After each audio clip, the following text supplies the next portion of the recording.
everyone, and welcome back to Stir the Coco. If you're new here, bienvenidos. That is welcome in Spanish. I'm your host, Posh Teacher. Our show is about anything and everything that makes your coco, your brain, feel fantabulous. Follow us on YouTube on Stir the Coco with myself, Posh Teacher, and here at BCTV.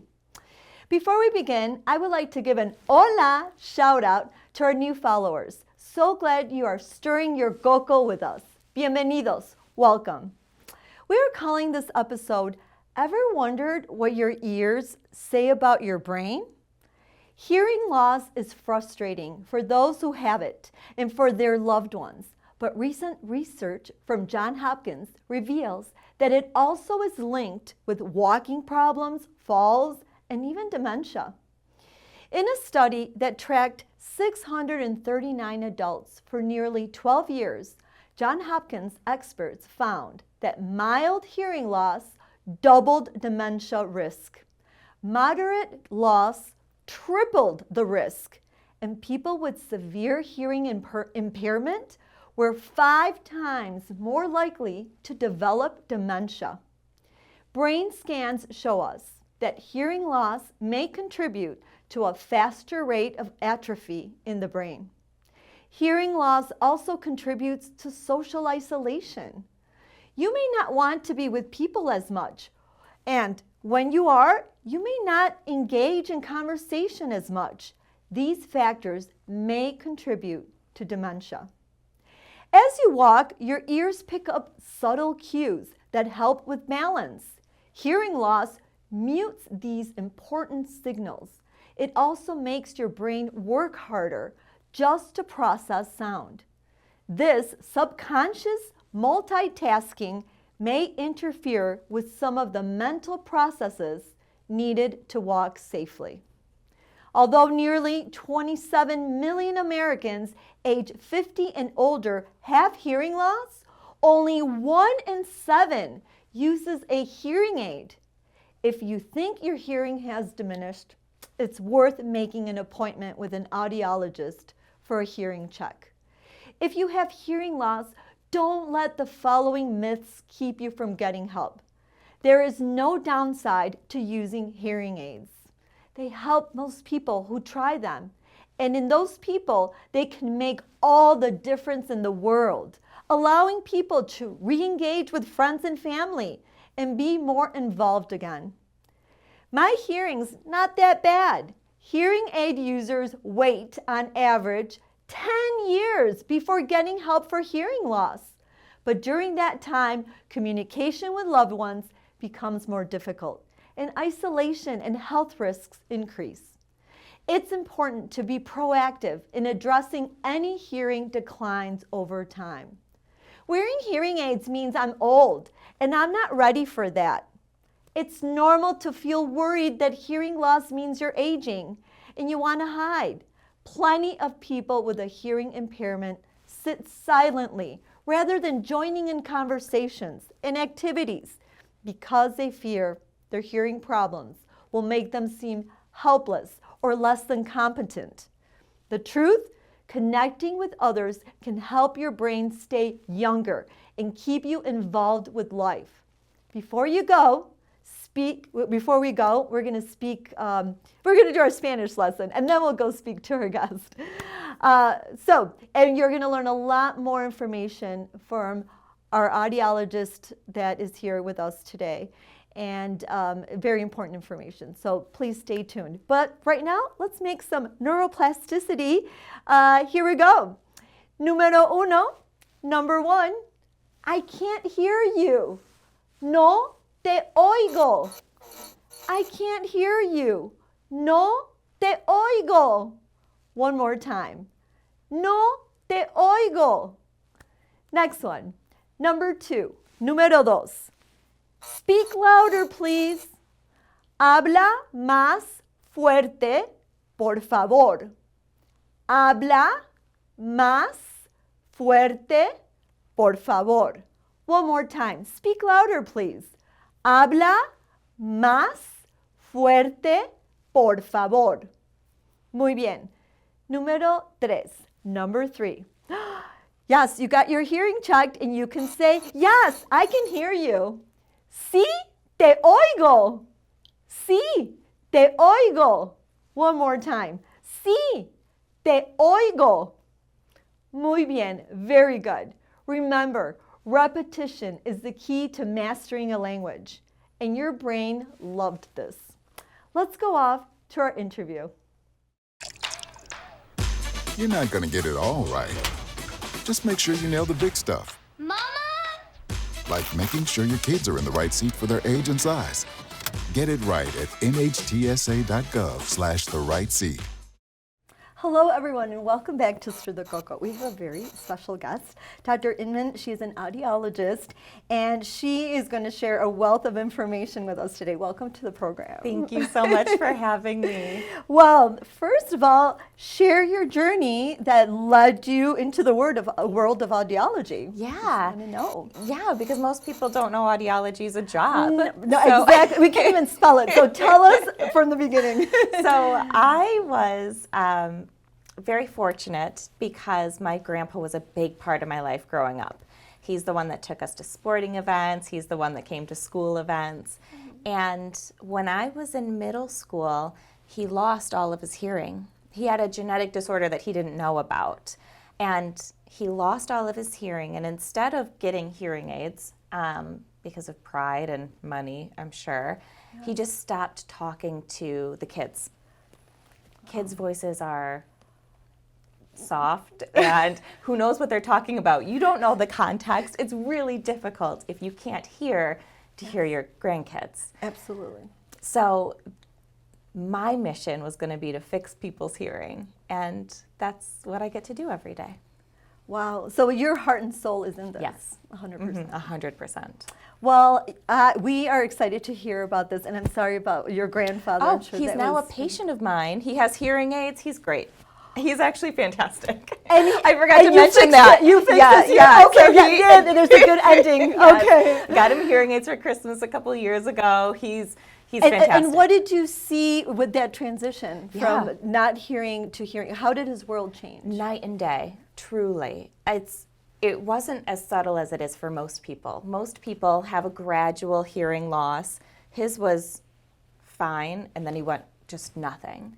And then he was nothing for 15 years. 15 years. And then to get it back all at once, he was just over the moon, thrilled. Yeah, I could do no wrong. Wow. So his world totally changed. Just opened right up.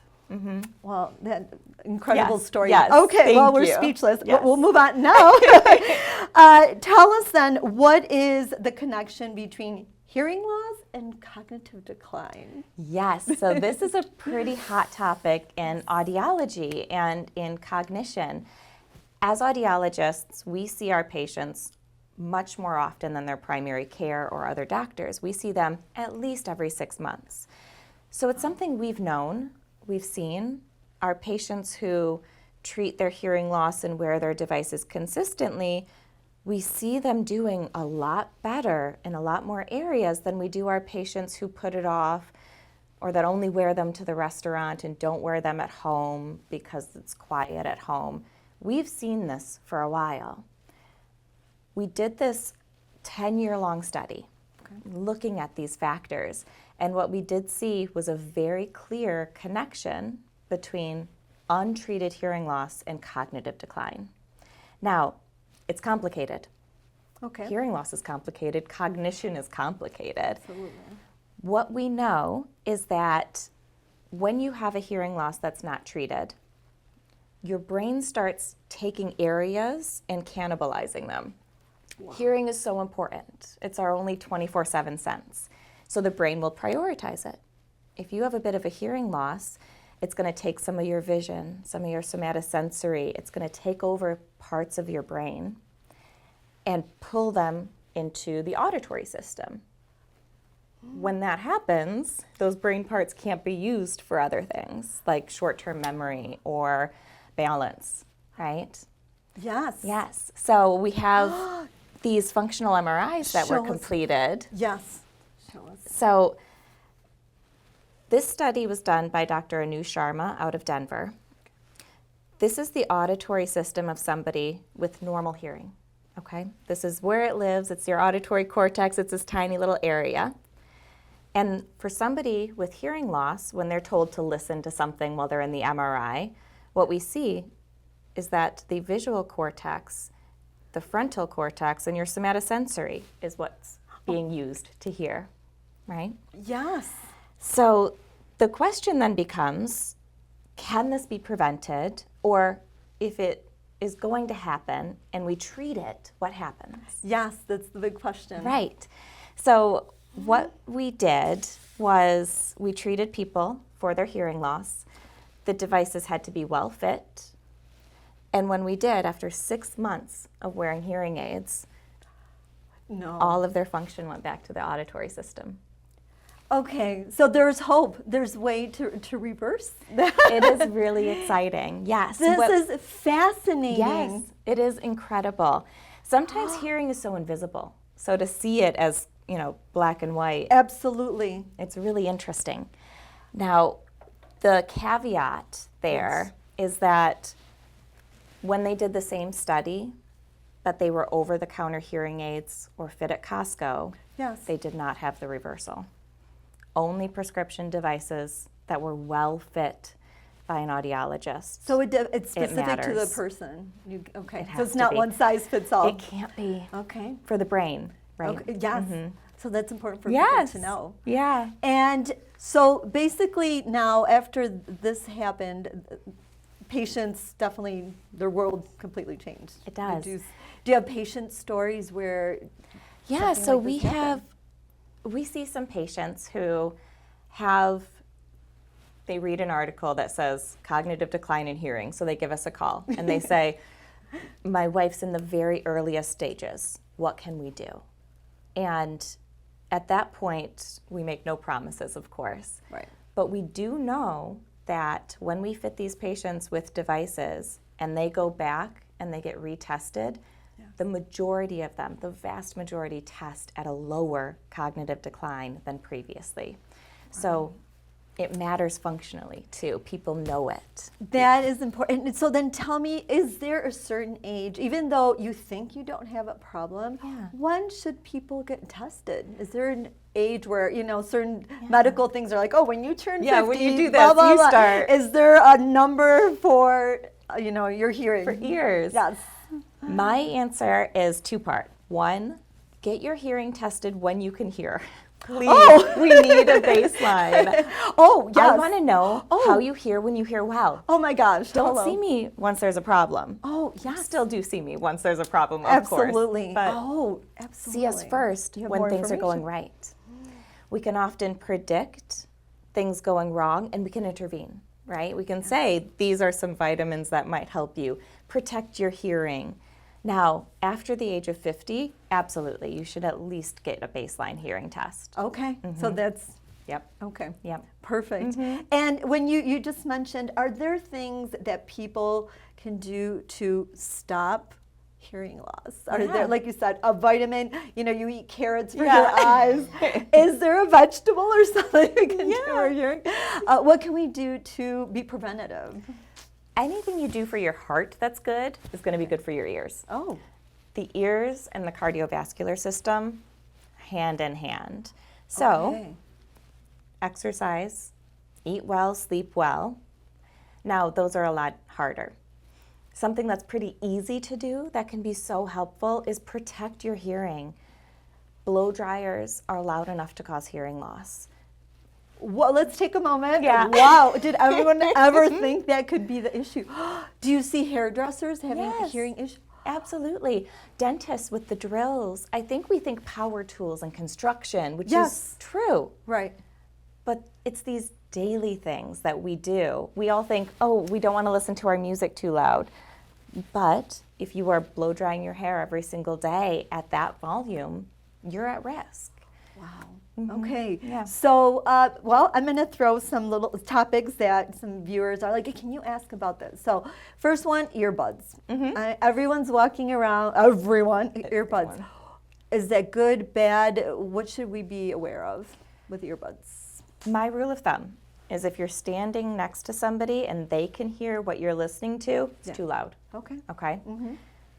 just wearing them all of the time isn't going to be a big issue. I do recommend giving your ears some rest, some time away from them. Don't sleep in them, don't wear them all of the time, but they're okay. Okay. There are limiters that you can put on your cell phone. Limit it to 70 dB, so then even if you're increasing the volume because the grocery store is really loud, Yes. it never gets to a dangerous level. Okay. You know, so but it's no, enjoy monitored. your music. Okay. Enjoy God, it. thank you. I'm glad you didn't say like total no. And Yeah. Okay, next one, cotton swabs. You know, everyone's like, oh, should we be cleaning our ears? Or what's the story behind that? Your ears are self-cleaning. This Oh. is where you're not going to get my permission. Okay. You're not going to get my permission to use cotton swabs. Okay. That is when I see patients come in and we have got to dig them out of their ears. It is They've even if you actually think- gotten stuck? Yeah. Oh, absolutely. The cotton swab, the shape of it, if you're getting a little bit on the outside, that middle part's only pushing things in. So the more that you use it, the more tiny abrasions you'll get in your skin. The bacteria gets in there, then it itches. And you know what then feels good? Using a cotton swab. Oh my gosh, yes. Yes. So cold turkey, stop. It's going to be difficult for the first week, but I promise you. Okay. much It's like healthier. habit. Some people It is. need to have, a Yeah, swab. they hate the feeling of water in their ears. Yes. Then use a Kleenex. Okay, there's options. Put a little Kleenex in there. So, well, then speaking of earwax, because people try to, some people get their ears cleaned. Mm-hmm. What is getting your ears cleaned mean? I know some of my older folks have said, oh, you wouldn't got my ears cleaned. Yes. What is that? And what does it do? Oh, we do it all the time. I Oh. love cleaning people's ears. It's Oh. so much fun. Oh my- I feel like it's a little, you get to know somebody by what's in their ears. Wow. I love your passion for your profession. This is who you want to go see, someone that's passionate. So yes, tell us. Yes. So some people's ear canals are straight as can be. Those ear canals are going to push out their own wax, no problem. Some have really bendy or narrow, so the ear can accumulate wax and it won't come out quite as easy. That's when you need somebody like me. And Okay. there are lots of different ways to clean them out, right? If we can see the eardrum, yes, if we tell can us. look inside and we can see the eardrum, then I am happy to irrigate it and to use water and to make sure that, everything's brought out. Okay. However, if I can't see your eardrum, we cannot use water, which is what they do often if you go to an urgent care. They'll just flush it out. But you can do some permanent damage using that. So we'll go in and we'll suction or we'll use instruments to pull it out. And it's relatively painless, right? We have a lot of patients that we see because it's a very gentle procedure. You just need to be careful in what you're doing to have it removed. So see a professional. Definitely a professional. Okay. Well, thank you so much. Yeah. Can you tell us about this tool? Because some people might be scared of your Yes. You look excited about My trusty otoscope. I couldn't do anything without it. It's magnification. So it's a light that I'll put into the ear, right? And I'll put it in like this. And what I'm looking for is a couple of things. People assume I'm looking for earwax. Yes. And sure, if I see a chunk of earwax that's in the way of the eardrum, I'm going to say something and maybe we remove it. Okay. But that's not really what I'm looking for. You can get bony growths here. We see it often in Michigan. It's called exotosis, and it can be caused by swimming in cold water. Oh. Exotosis can be incredibly sensitive, very painful. You won't know it unless it gets touched. Then it's painful. So something we want to consider for somebody who's wearing earbuds, who might wear hearing aids in the future, right? Absolutely. Next, we're looking for the reflection of this light off of the eardrum. It's called the cone of light, and it's going to produce a little triangle in a specific area of the membrane. If I see that in the correct area, I'm generally good to assume there's no fluid, there's no scarring, everything's healthy, the eustachian tube is working the way that it should be. If I'm not seeing it, in a very specific way. It tells me there is fluid. The eustachian tube is clogged. It's not working. Or there's too much, and you can get arthritis in these bones. Like, there's a lot of things that can go wrong. So it gives you a lot of information. That's what I'm looking for. This gives you a wealth of information. It does. Yeah, this is couldn't do it without it. Wow. Okay, so when you see this, when you go to the doctor, you know this is going to be good for you. Yes. Because it's going to give it's just my the doctor great information. Mm-hmm. Tell us, okay, we have a brain here. Yes. So, we talked about hearing loss and the brain. And do you have anything else you want to share with, yes? Yeah, just that this is the size of a human brain, right? People think it's always bigger. I right? know.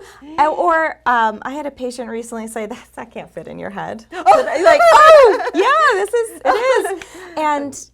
And your auditory cortex is so small compared to everything else, right? And this little guy right here is what we're seeing in those images. Correct. Right. So it's just this tiny little thing that if it goes wrong, it goes really wrong, right? Yes, absolutely. Important to get sound up here, though. It does need to travel up your brainstem, through the pons, through a whole system to get to the auditory cortex. So if anything goes wrong there, any stroke that you might have, any issue, you're going to need to get your hearing checked, because any issue can cause a hearing loss that you might not know about because you're dealing with other things. Right? I was talking to someone, they said they got a virus. Yes. And they caused them to have hearing loss. Yeah, you can get a virus and you don't feel sick at all, and you can lose one side of your hearing. If you get it taken care of immediately, they'll probably do some injections or some steroids. There's a high likelihood we can get some of it, if not all of it, back. Okay. But you have to do it within a week. Right? And good luck getting into your doctor that fast, right? Absolutely. So you really need to be on it. So hearing is so important. It is. And I know, just to piggyback what we said is people think when you're older is when you have to think about this, but we have to start sooner than that. Yeah. Yes. Well, Doctor, gosh, we could talk with you all day. This is fascinating. I could talk about this all day, too. I love it. But I think, in a nutshell, people need to be more aware how important it is. Do you have any last words that you want to share with people about taking care of their hearing? Get your hearing checked. End the stigma that hearing aids are for old people. Tell me about, quickly. You were even telling me there's some that are hearing aids. Okay, people, you have to listen to this. Right? So tell us. There are tiny things that we can place in your ear that are the size of contacts, that we can place really deep, that stay there 24/7, 365, right? That are really impressive. Wow. Or there are things that can connect to your smartphone and count your steps and do all of these great things. Or you can put them on grandma and it has a fall detector. So it'll text people if they fall. There are a lot of really cool features that make these more than just amplifiers. Yes. Right? Yes. And nowadays you go anywhere and someone's got something in their ears. So yes, you're right. Hearing aids are doing something really good for you. And I think it's about time that we take that stigma and say, you know what?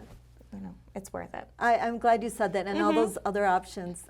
Definitely. Oh my God! And I love the one that you said about falling. We have a lot of, followers that are older, and this is something that is a great feature. You can maintain your independence. Yes. Right. Right. And that is so important. Even a mild hearing loss increases your fall risk by more than 3 times. That's shocking. Mm-hmm. Yeah. So some people that have had falls, it could have been related to their hearing. Absolutely. And no one ever really thinks about that, do they? No. They think, I don't do strength training or something like that. Yep. But so it's something to look into, is their ears. Yes. Oh, we are in awe. Well, I'm going to share a little surprise question with you with a Manzana. This is our apple. Okay. And so here we go. Don't get nervous. Okay, Dr. Inman. You got it. All right. If you could organize the perfect ear-friendly event, what would it look like? Ooh, okay. So I would... what I really have been loving seeing are these silent discos. where, have you seen these? No, please tell us. So Okay. it's where everybody has their own pair of headphones that are connected to a DJ. And the DJ picks the song, so they're playing at the same time, but everyone gets their own volume. And so it feels like you are in a very loud concert, but yeah, it's completely silent. So Okay, I think that's super really cool. Okay, I think you should have that at your office. I'll invite you. Invite us, please. We want to go to your silent party. Yeah. Well, we're going to teach you a Spanish phrase because you can't leave Stir the Coco Okay. without a little Español. Fantastic. So you'll like this one because it means I am all ears. So I'm all Great. ears about Okay. going to your party. Okay, 3 words. Here we go. Soy Soy, todo todo, oídos. oídos. Good. Soy todo todo oídos. oídos. Oh, Muy that's bien. And I'll give you this card so you can learn Thank your word. you. Practice your word. Oh, that's great. And so yes, well, we are todo oídos because of what we heard from you, and I know a lot of people are going to benefit from you being here today. Thank you so much for thank having you for me. coming. Thank Yeah. you. All right, adios.